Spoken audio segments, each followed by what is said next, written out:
People always ask me how a pretty rock can help improve their lives. And I often start with a little lesson on energy. Like everything, crystals have a very strong energy signature. We all have an energy signature. This table has an energy signature. And what's so special about the energy signature of these pretty little rocks, if that's how you'd like to call them, I call them crystals, is that they heal you and they clarify.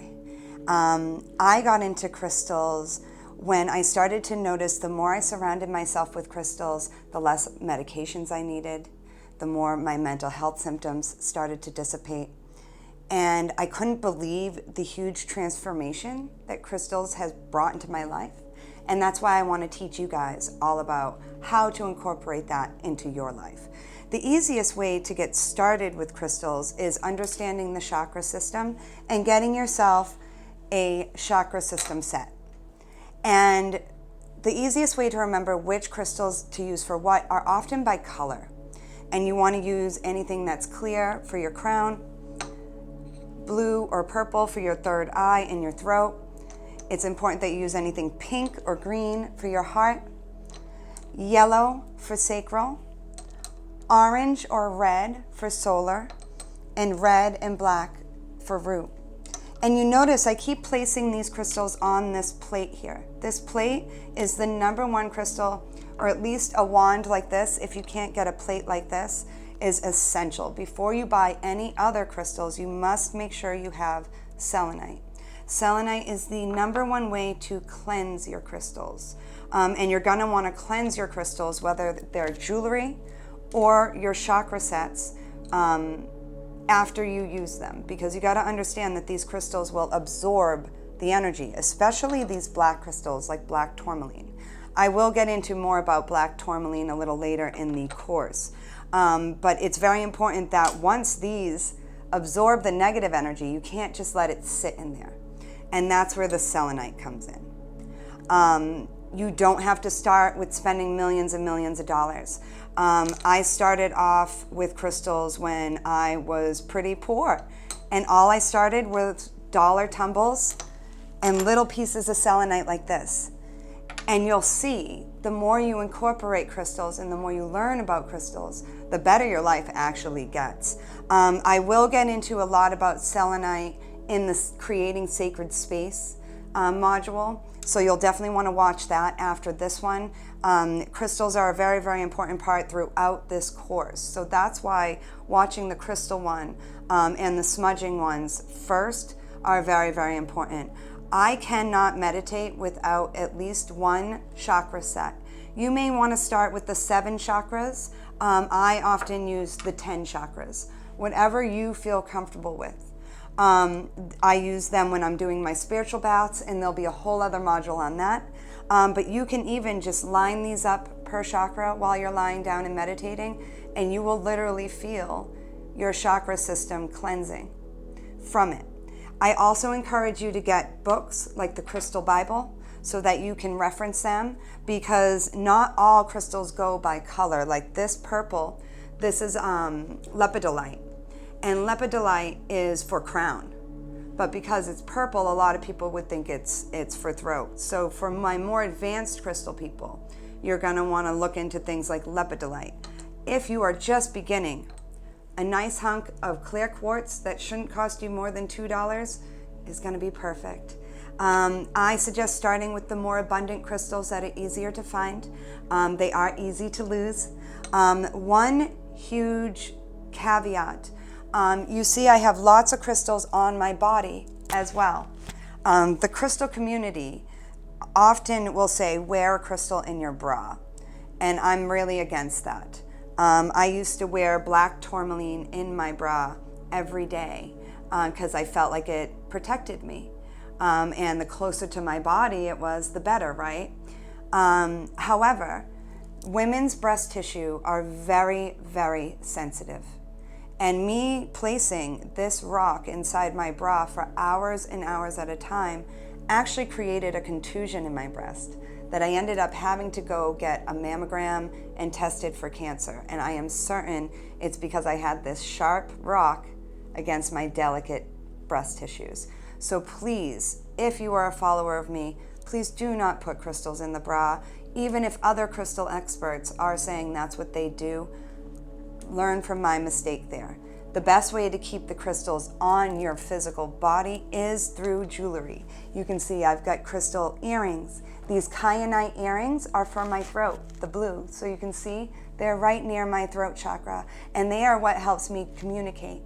They keep my throat chakra clear, and they keep me on point while I'm trying to present a lot of information in a short period of time.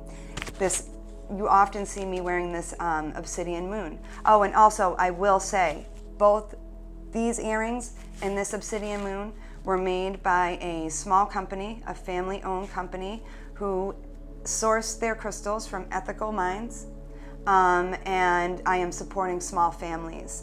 Same with my bracelets. That's a number one thing for me, is I would love to see my clients spending their money where it counts.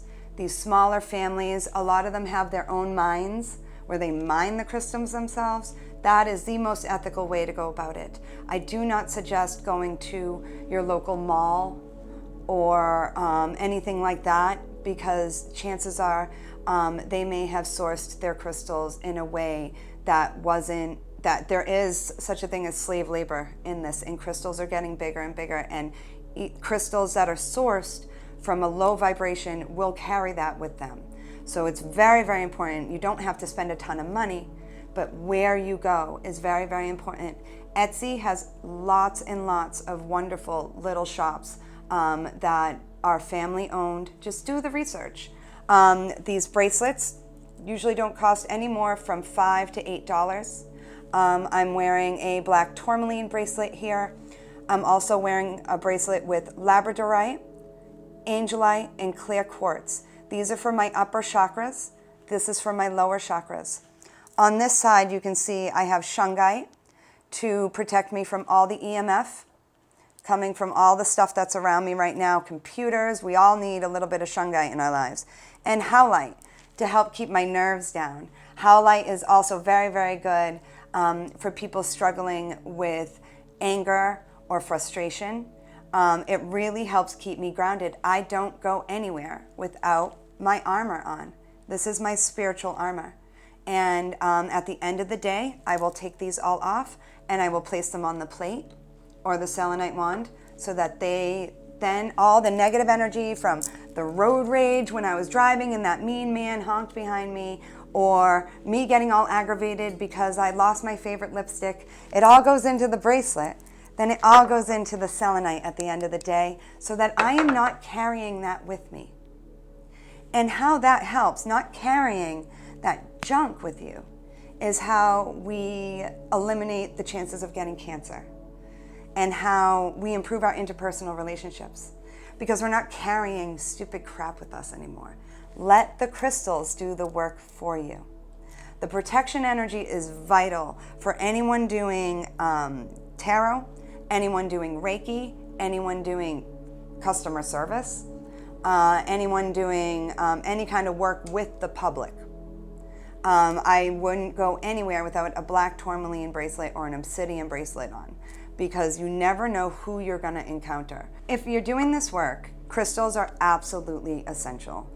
They are the easiest way to protect yourself, because you never know what you're going to encounter.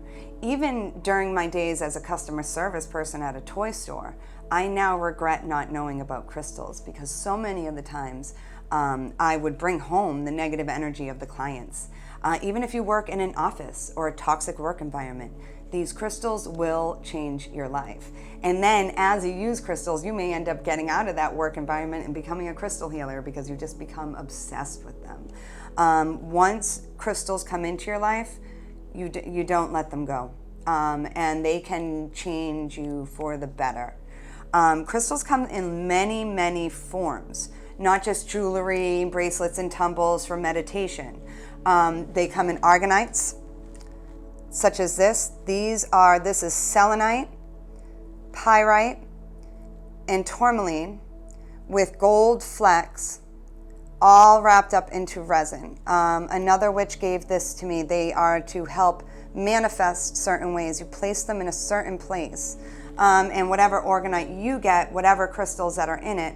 I don't know as much about organites. I know that there are lots and lots of amazing organite dealers out there, though.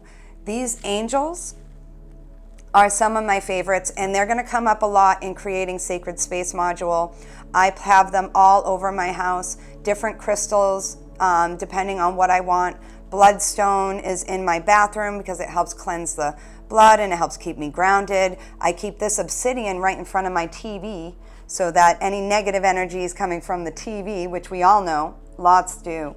That helps prevent that. I also keep them next to my daughter's bed, my cat's bed. It creates a level of, the angel shape is a nice reminder that we are never alone. And so these shapes actually do matter.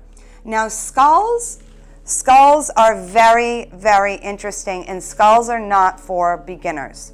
Skulls I would call a more advanced crystal collector thing, because occasionally they are known to talk. They have their own names. They have spirits in them. That is what the crystal community has said. There is this humongous skull that travels the world that people go to talk to and touch. I think the wait list to see this guy is years long. And they say once you meet him, he talks to you. Now, I know that I've never heard this one talk, but I do have another little guy here, the very first one I got, he's an amethyst one. I got him from the Stone Lady. She is this OG who has been doing crystals since the 70s. This one has spoken to me. And I think there is a bonding process. So if you're interested in skulls, skull crystals are a whole other world. One crystal I am not going to get too into that is humongous right now is moldavite. It's very, very rare, and it's very, very hard to find, and it's very, very expensive. If you are looking for moldavite, you should not be spending a small amount of money on it, and it really is the rich person's crystal right now. It's very, very expensive, so be very wary of where you're getting your crystals. Also, like the angels, I love the crystals. This is Lepidolite again. This Buddha actually really helps make me feel grounded. He's another part of like my sacred space ritual. And it's a reminder to be like Buddha, to detach. And where it's the crystal of mental illness, that's where, and in self-talk, I may talk a little bit more about Lepidolite. I don't think Lepidolite gets enough love in the world. Rose quartz, we all hear about rose quartz and amethyst, but Lepidolite is essential, especially given right now that you can't even get a therapist if you want to. I have more therapists calling me for help, and they're all burning out. And so we're gonna have to find new ways to help cope. And a cute little Buddha crystal, I promise you, have him hang around and he will create a different energy in the room. Smoky Quartz is a very interesting crystal. This needs to be cleansed constantly. You should be cleansing your Smoky Quartz every single time you use it, simply because it is a sponge. I keep this along with the shungite on my TV as well, but I will always keep a piece of selenite basically next to it, because this will absorb it, and then once you touch this with all that negative energy goes into you. Smoky quartz, everybody loves it, but it can be quite the dangerous crystal if you don't use it correctly. When you order crystals online, the number one thing you need to do as soon as you get them is place them on the selenite. Because any of these crystals, if they are ordered online or even bought in a shop, have the energy of anyone who touched them before you. And the last thing you want to do is absorb the negative energy from that angry mail carrier who was hot and sweaty or wasn't happy to do his job. So always, always have the selenite or order the selenite with the crystals. Another way to cleanse your crystals is to smudge them. And I will go through that in the smudging module. But it's a simple way, but I find that the selenite is the number one most effective way. Selenite is going to be the number one most essential piece in your collection. There are these little blocks in every single room of my house against every single wall. And again, I'll go over selenite again in sacred space, but this is the highest vibrational crystal there is. Nothing beats selenite, and selenite will cleanse any other crystal. You can use selenite, you can use a selenite wand to cleanse your aura and just rub it all over you.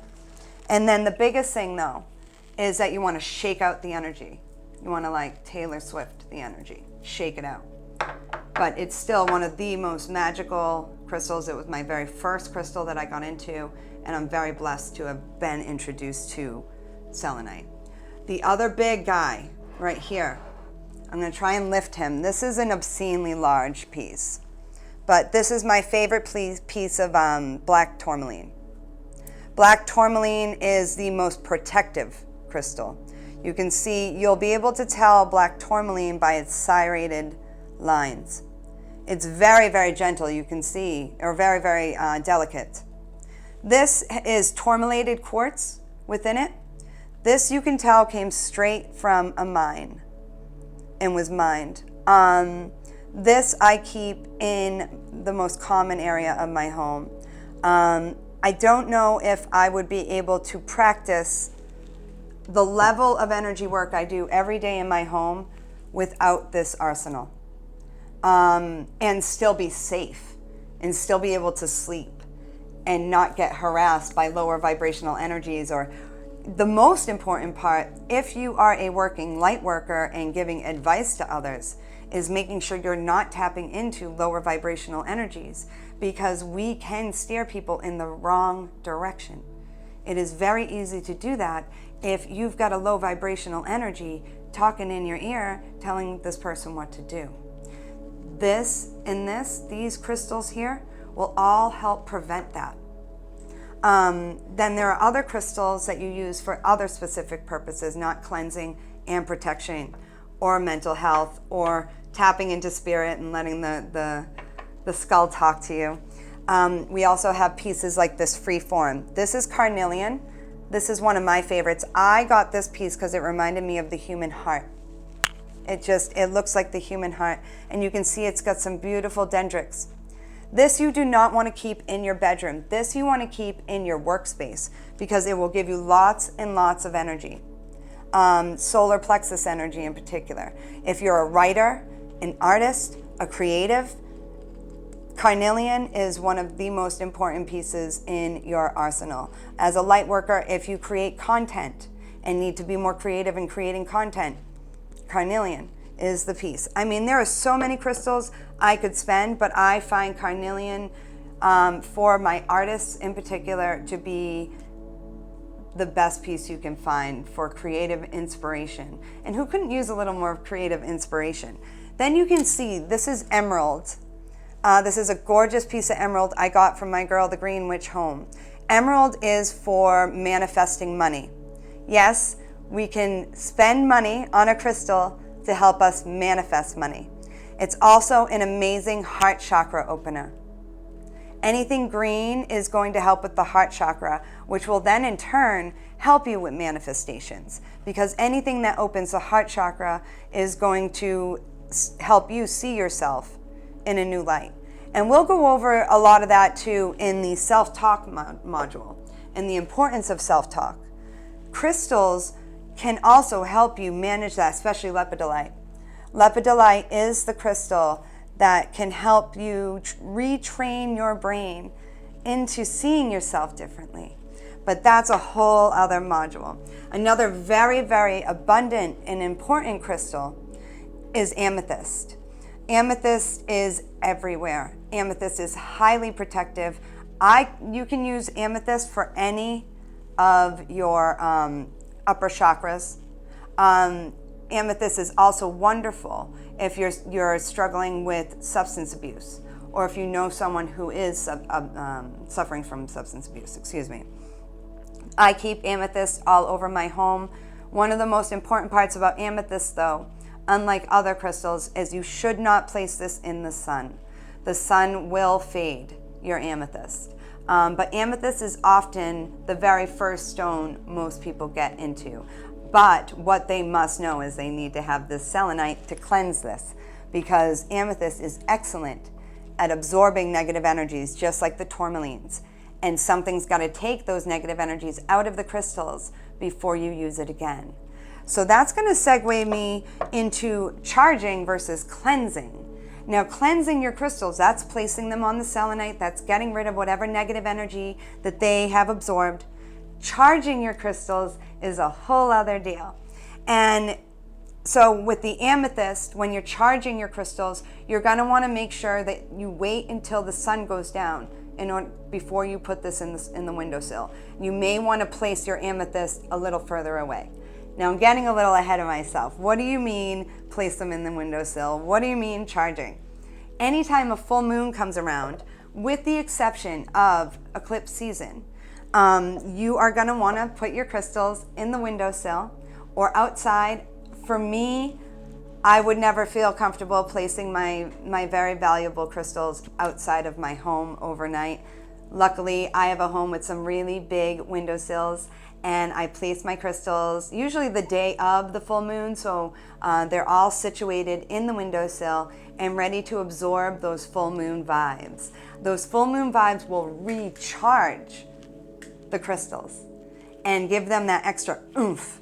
In the same way that, like, you know, say you're eating the same diet all the time, and then once a month you get that big steak meal, or that, you know, your favorite falafel if you're a vegan, I don't know, and it just recharges you. Or that day you get that extra coffee and you're just ready to go. Charging really does give that vibe to your crystals. It's like it revives, it gives them their mojo back after a month of hard work, of healing, and it's almost like their break time. You know, crystals have an energy signature like everything else, and they get tired too. And so the charging is very, very important so that you can revive their mojo so that they can do what's best for you. The only time you don't want to charge is when there is a major eclipse. An eclipse will add chaotic energy, so please pay attention to the skies before you charge your crystals. And depending on what sign that full moon is, like the latest one was a full moon in Capricorn, it will get that full moon in Capricorn is going to give your crystals a much nicer homey feel. Whereas the next moon in Aquarius is going to help clear out that mental energy. And as a collective, no matter what sign you are, being a part of the collective and all, that's a part of being on the same wavelength as well. Also, I do want to point out, there are crystals shaped in moons, animals, any kind of shape you can think of. If you have a favorite totem, so for me, the moon is you'll see my moon necklaces, my moon crystals, that's what I'm drawn to. But if you're drawn to frogs, or if you're drawn to the sun, or if you're drawn to, any shape, you will be able to find that. I've seen some gorgeous wolves and eagles. Whatever calls to you is where you should go with your crystal practice. I am simply a guide, and I am simply showing you what works for me. Also, another way to, and I will go over this in Sacred Space, but another one I fully recommend most people have, especially if you're doing energy work, is Dalmatian Jasper. Dalmatian Jasper is one of those crystals that should stay in the windowsill of every room. At least one hunk of this in every room will help protect you. It's especially for my energy workers and those working with the public and those hoping to live a more spiritual lifestyle. Protecting yourself from lower vibrational energies is the number one thing that's going to keep you high vibe. And I am going to go over in another module your personal energy and how to manipulate that and into making your interpersonal relationships go more smoothly. And I hope I said that in a way that made sense. So whatever you're drawn to, again, charging water as well. That is the one thing I almost forgot. This is one of the most important things. So you'll see on Amazon, Google, wherever, these water bottles with these big hunks of crystals in the water. Please don't buy those if you're one of my clients. You do not need that. You can get one of these. What you need to understand is that, and you can see it here, look at this. These rocks have sediment. They fall apart. And the last thing I want you guys ingesting into your bodies is this sediment. Those crystal water bottles are unsafe.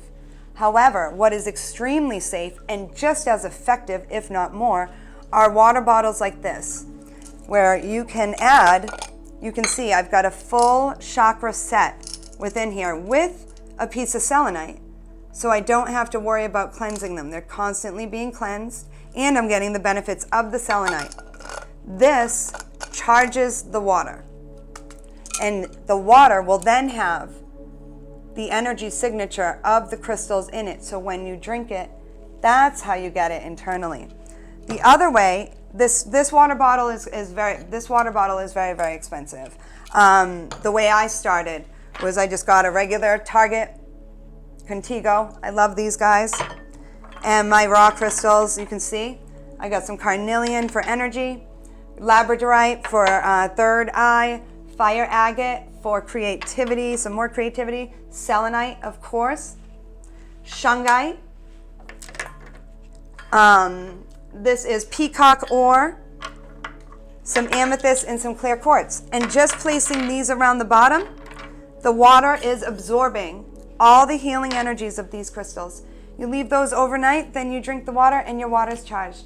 No need to buy one of those really expensive crystal bottles that are unsafe anyway. And and also always having these little selenite sticks is always very helpful. I will say, if you have toddlers or young children in the home, please be very, very careful, or dogs who like to eat things. Please be mindful of your placements of these crystals. Please keep them far away. Anyone who will choke, these are such choking hazards. I didn't start keeping tumbles around my house until my daughter was closer to 6 years old and knew not to eat these. So people with young children, please be very, very careful. But in the end, just always use your intuition when it comes to what crystals you want to buy. Ethical sourced crystals is the most important. Cleansing is the number one way to keep your crystals at optimal use. And again, I recommend a crystal Bible, getting the crystal Bible so that you can help identify, or if you keep forgetting which crystal goes to what, you can refer to those books. They are classics and they've been around forever. One last one I want to recommend for anyone doing energy work is Golden Healer Quartz. Golden Healer Quartz for me has been the number one way when I have done a particularly traumatic reading, or when I've had to solve a murder for someone. Those are real things that I've had to do. And there's nothing like this Golden Healer Quartz. It's made specifically for healers, or if there's a particularly rough Reiki session that you've done. But there are millions and millions of crystals out there. And I totally hope that you will explore this world and reap the same benefits I have. There are things to be aware of, and you've always got to use your common sense. But I really hope that you will find that this class has been helpful, and I really hope that you will find that you want to learn even more about crystals after this. Thank you.